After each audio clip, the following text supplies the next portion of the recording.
Imagine being told that love isn't enough. Imagine being raised to believe that money, status, and power are the only things that matter.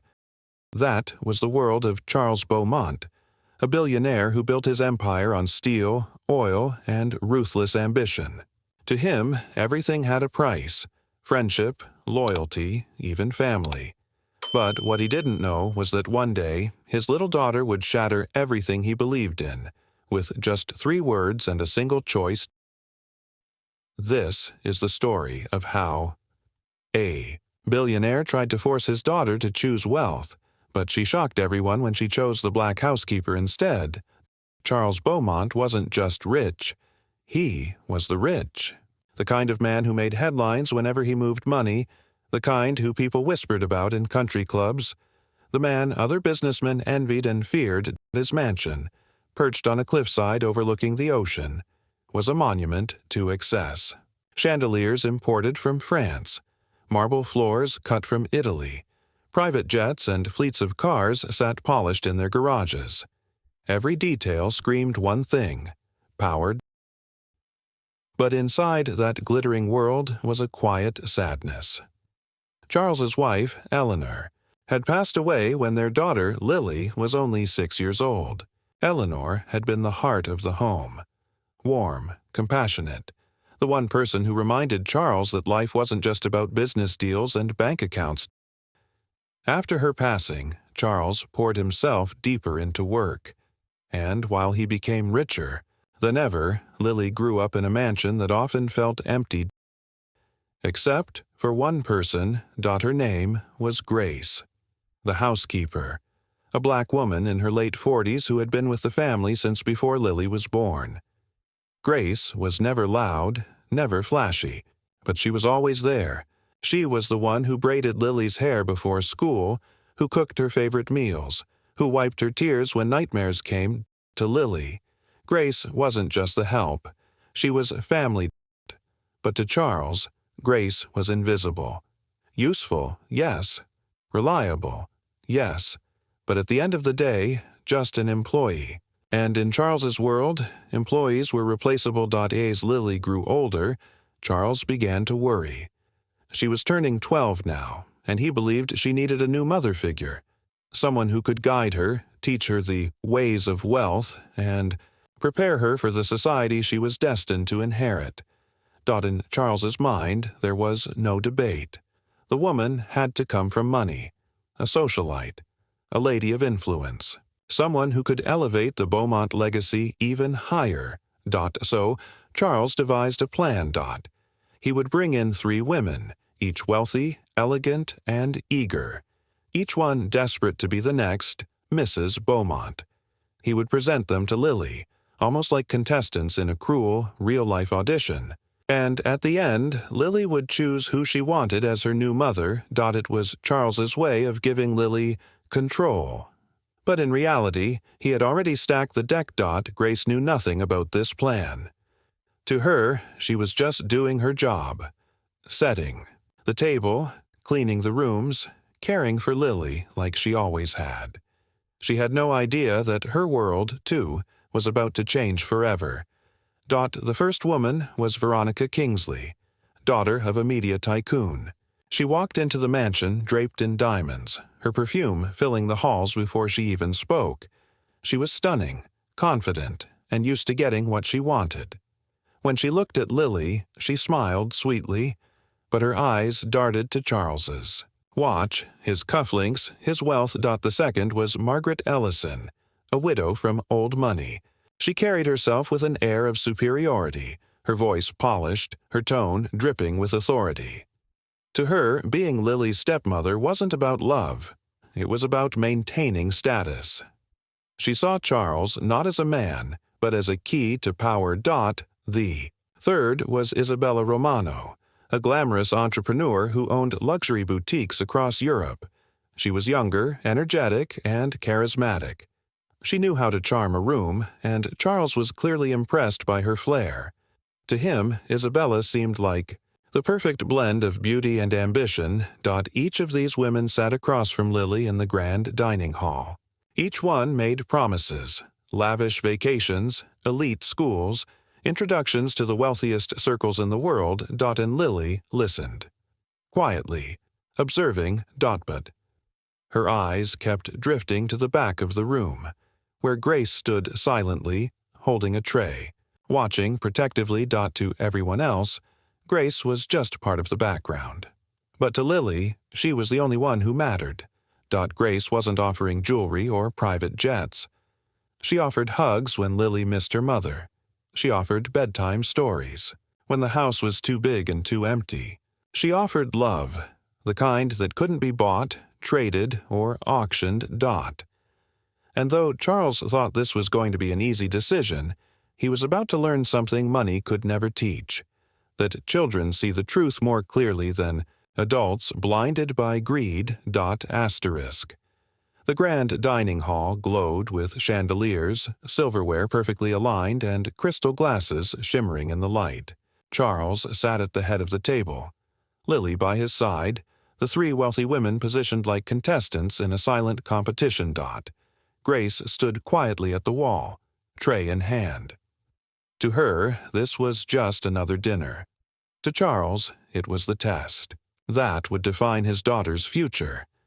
Veronica leaned forward, her diamond bracelet catching the light. Lily, with me, you'll travel the world. Paris, London, Monaco, you'll live like royalty. Margaret spoke next, her tone crisp. You need refinement, discipline. I can place you in the best schools, make you respected in society. Finally, Isabella flashed a bright smile. With me, life will be fun. Shopping, parties, adventures. You'll never be bored. Charles nodded approvingly at each one, clearly satisfied. To him, these were the choices that mattered. Wealth, status, power. But Lily's eyes stayed downcast. None of this sounded like home. It didn't take long for the masks to slip. Veronica snapped at a maid for spilling a drop of wine. Margaret muttered that Grace should stay in her place. Isabella, bored, scrolled through her phone under the table. Charles didn't notice. But Lily did. And every careless word, every cold glance only made her heart cling tighter to the quiet figure by the wall, the one person who had never let her down. While the women bragged, Lily's mind drifted. She remembered the night she caught the flu, and it was Grace who stayed by her bed. Her first piano recital, when nerves made her cry backstage, Grace whispered, "You're stronger than you think."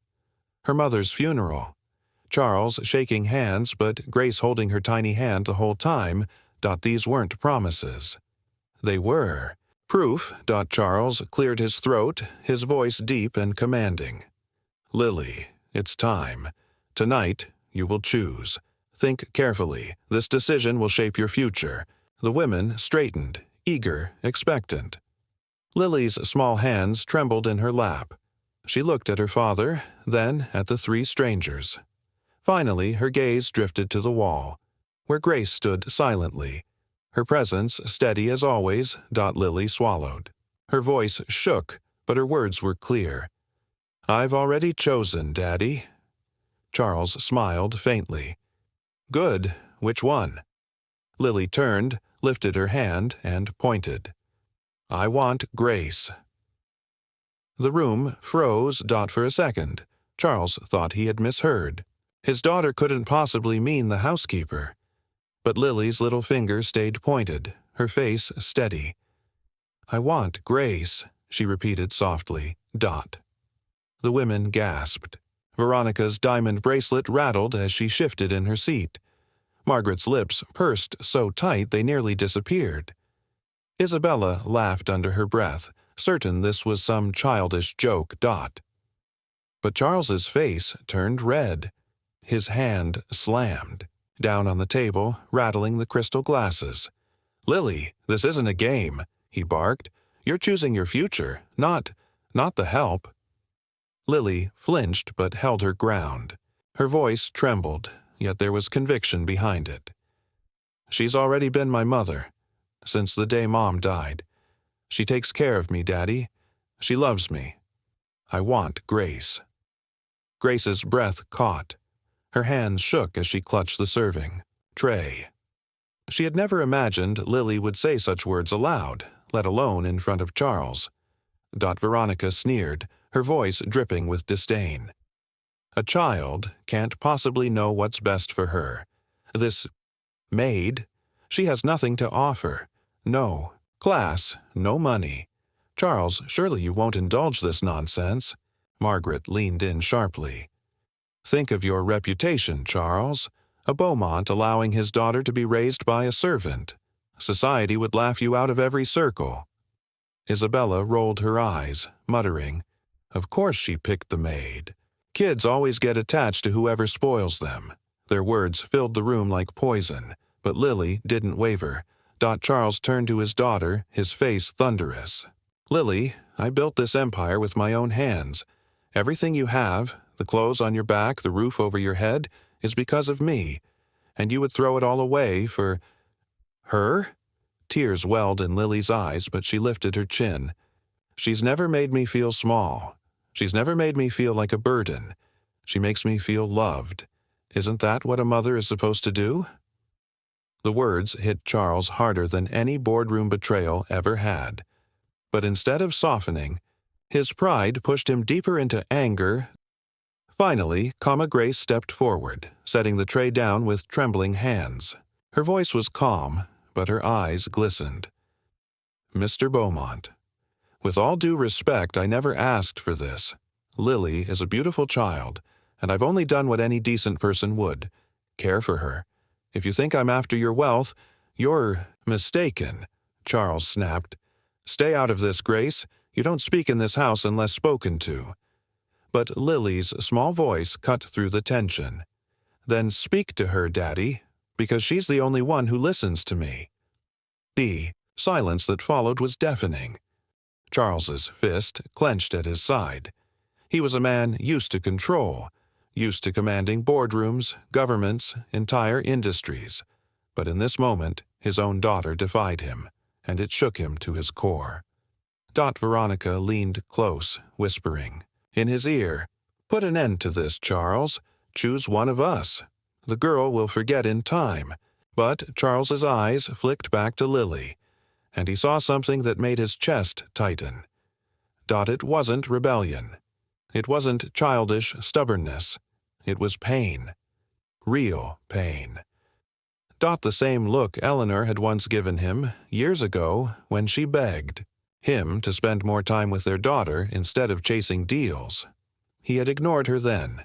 He couldn't ignore it now. Lily stood from her chair, her voice steadier than before. "You told me to choose, Daddy, and I did. I don't want someone who only cares about money or parties or rules. I want someone who cares about me. That's Grace. If you can't see that, then maybe you don't care about me either." The words struck like a blade. For the first time in years, Charles felt something pierce through his armor of pride and power. The room was still. The women exchanged nervous glances, realizing the tide was shifting. Grace stood frozen, tears finally spilling down her cheeks. Charles's breathing slowed, his fists unclenched. He looked at his daughter, not as a billionaire, not as a man obsessed with legacy, but as a father. And for the first time, he truly saw her. The silence stretched until finally, Charles's voice broke it, softer than anyone expected. "If Grace is who you want, then Grace it will be." The women gasped in outrage. Veronica stood abruptly, storming out. Margaret muttered something about disgrace and followed. Isabella scoffed, grabbing her handbag with a dramatic flourish. But none of that mattered. Because at that table, one choice had been made, and it changed everything. As the heavy oak doors slammed shut behind the three women, a profound silence filled the dining hall. The clinking of their heels faded into nothingness, leaving only the soft, uneven breaths of the people who remained. Grace stood frozen, unsure if she should stay or leave. Her hands still trembled from the weight of what had just happened. Lily slipped from her chair and walked slowly toward her father. For the first time that evening, Charles couldn't meet her eyes. His pride, his armor, felt cracked wide open. Charles Beaumont had faced presidents, foreign ministers, and cutthroat competitors in the corporate arena. He'd outmaneuvered billionaires, negotiated with sharks, and never once flinched. But standing before his daughter, his heart heavy, he felt more exposed than ever. He replayed her words over and over in his head. Maybe you don't care about me either. How many times had Eleanor, his late wife, told him that love wasn't built on wealth, but presence? How many chances had he ignored to be a father instead of a figurehead? The truth cut deep. He hadn't just nearly lost his daughter's trust. He'd nearly lost her heart. Mr. Beaumont, Grace finally said softly, her voice careful. If you want me to step aside, I will. I never meant to cause trouble. But Charles lifted his hand, silencing her, not with authority this time, but with humility. No, you've done more for my daughter than I ever realized. More than all, the wealth in this house. Grace's lips parted in surprise. She had worked for the Beaumont family for years, enduring his cold nods and strict instructions, never expecting recognition, let alone gratitude. Lily grabbed Grace's hand tightly, her small fingers curling around it as if afraid someone might take her away. Her voice was soft but filled with hope. Does this mean she can stay? As family? Charles looked at his daughter, and for the first time in years, he didn't see an heir to a fortune. He didn't see a future pawn in his empire. He saw his child, his little girl, asking for the one thing money could never buy. Love. He knelt down, his hand resting gently on her shoulder. Yes, Lily. If Grace is who you want by your side, then she's family. Tears welled in Lily's eyes as she threw her arms around him. Grace's hand tightened around hers, silently promising never to let go. From that night on, the atmosphere in the Beaumont mansion began to change. Grace was no longer just the quiet figure standing in the shadows of wealth. She sat at the table, walked Lily to school, and filled the cold, cavernous halls with a warmth money had never provided. Charles watched it all unfold with humbled eyes. At first, it was difficult, accepting that his daughter had chosen differently than he had planned. But as weeks passed, he saw something he hadn't seen since Eleanor's death. Lily, smiling, laughing, alive again. And slowly, even his hardened heart began to thaw. One evening, Charles stood at his office window, overlooking the glittering city skyline. Deals were being made, fortunes exchanged, power shifting hands. The very world he had built his life around. But for the first time, he realized none of it compared to the simple sound of his daughter's laughter echoing down the hall. He whispered to himself, almost in disbelief. I almost lost her chasing everything that didn't matter. For all his billions, it took the courage of a little girl and the love of a housekeeper to teach him the most valuable lesson of his life. In a world obsessed with wealth, status, and appearances, it was a child's innocent heart that cut through the noise. Lily didn't choose diamonds, parties, or prestige. She chose love. She chose Grace. And in doing so, she reminded everyone in that house, and perhaps even us, that real wealth isn't measured in money. It's measured in the people who stand by you when the world doesn't. So now, I want to hear from you. Did Lily make the right choice? Do you think Charles truly learned his lesson? Or do you believe he'll fall back into his old ways? Share your thoughts in the comments below. And if this story moved you, don't just keep it to yourself. Like this video. Share it with someone who needs to be reminded of what really matters. And make sure you subscribe to Black Response, where every voice finds justice and every story reveals the power of truth. And if you haven't seen our previous story, nobody believed the black cleaner's son until he solved a $200 million problem. in seconds. I highly recommend you watch it next. It's powerful, it's emotional, and it's waiting for you because these aren't just stories, they're lessons. And sometimes one story is all it takes to change the way we see the world.